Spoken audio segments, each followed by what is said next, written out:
নমস্কার বন্ধুরা, আমি সোমা বলছি। আশা করছি আপনারা সবাই ভালো আছেন। আমি করব পনিরের একটা রেসিপি। পনির, পেঁয়াজ কুচি, টমেটো কুচি আর লবণ আর হলুদ। তাহলে রান্নাটা আমি শুরু করছি। কড়াতে বাটার দিলাম। রান্নাটা বাটারে হবে।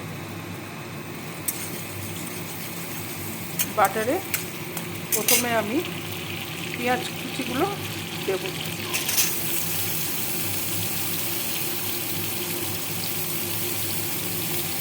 যাদের বাড়িতে বাচ্চা আছে,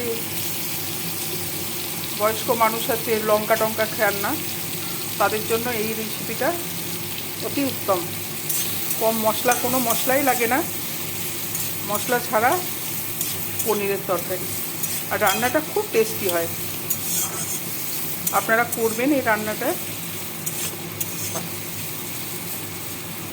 পেঁয়াজটা যখন এরকম ভাজা হবে তখন আমি টমেটোগুলো দিয়ে দেবো এর মধ্যে। পেঁয়াজের সঙ্গে টমেটোটা আমি একটু ভেজে নেব। লবণ দিলাম, একটু চিনি দিলাম।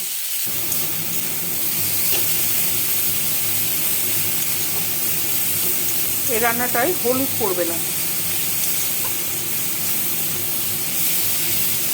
টমেটোটা ভাজা ভাজা হয়ে গেছে, এবার একটু জল দেবো।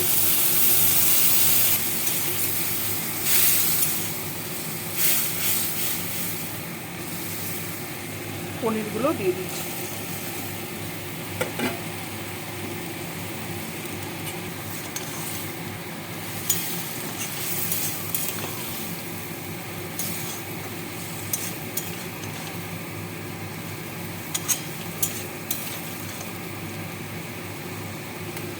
একটু জল দেবো।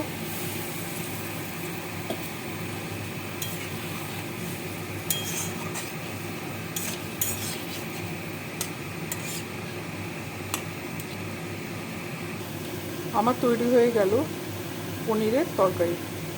রেসিপিটা কেমন লাগলো আমাকে জানাবেন।